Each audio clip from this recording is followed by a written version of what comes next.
in the past about cutting the cord, saving some money by potentially switching away from pay TV. You know, Comcast is the big provider here in Atlanta.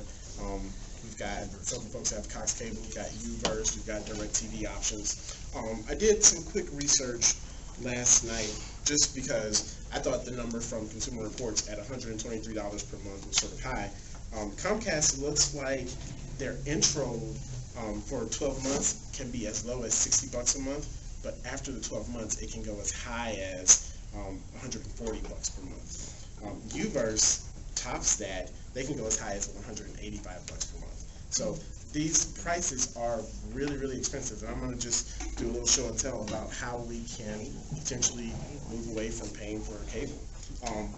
So I've got my bag of goodies here, and this is all stuff that I actually am using at my house, so I'm just going to pull it out and talk about what we have. The first thing that we would need to move away from paying for cable TV is some sort of internet. This is a cable modem. This is actually the cable modem I'm using at my house. I actually still happen to have the box. So I bought this from Amazon. It costs about $85.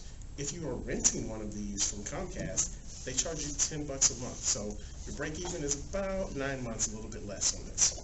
Here we go.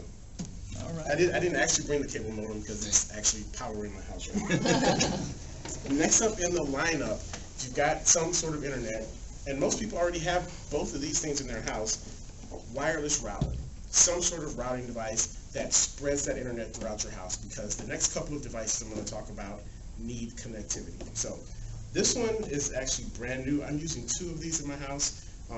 They are $20 each. And it's just, you know, so why not use 2 or 3 if you need them? Since I'm using 2 in the house, I actually did pull one out. So the house is half powered until I get back home today. Right? Oh, yeah. And you'll now know how to log into my router. That is actually a great idea. If you have to hire someone like me, we need that information, so it should just be taped to the router. Now we get to the fun stuff. So we've got some internet. We're spreading it throughout the house. Let's pull out something that connects to a television and provides TV service. The Roku 3 is my go-to device of choice. This one is about $85. You can get something like this for as cheap as $50. Competitors include the Amazon Fire TV, the Apple TV. What you get with this is a way to provide television signal to your TV. Netflix, Hulu Plus, the brand new Sling TV, which is a phenomenal service. I'm going to talk about those in just a bit. I like the Roku 3 in particular because it keeps me from having to fight with my wife. How does it do that, you say? So this is a little box. This connects to the TV. The remote for this one actually has a headphone jack. So when I want to watch Daredevil at 11 o'clock at night, right? Things are blowing up, people are getting punched in the face, it's really awesome. My wife is like, hey, I'm going to bed. I just plug in the headphones and I can watch happily and she doesn't hear a thing. This saves marriages. Alright? Okay, so in the same vein as the Roku box, how am I doing on time?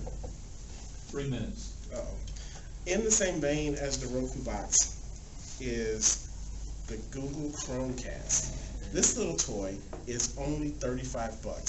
Plugs into an HDMI port on your TV, and then you can use your iPad, your iPhone, your Android device, tablet or phone, your computer running Chrome to actually cast whatever you are watching to the TV. So you can put up your web browser on the TV. You can put up YouTube. It is a cool thing to do when you have friends over is everybody pulls out their phones and hey, it's a YouTube party. We're gonna all pull up our favorite YouTube videos and everybody can connect their phone to this little device and you get to show it on the, in my case, 50-inch TV.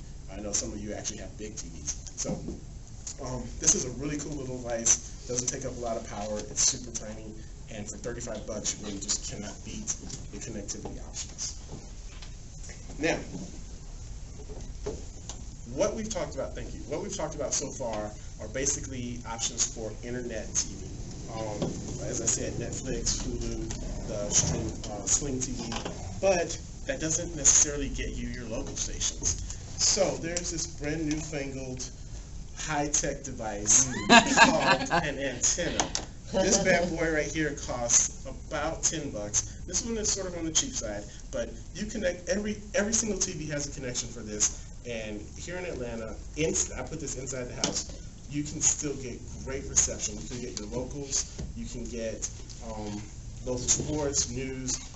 HDTV looks great over an antenna. You would be surprised how much better the quality is here versus paying for it from DirecTV or from Comcast or Uverse.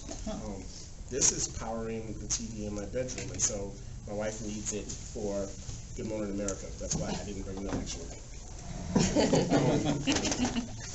So finally, and this toy is not required for any of the stuff that I've talked about, but as you add these various devices, you're going to find yourself having, I've got now 3 remotes, now I've got 8 remotes.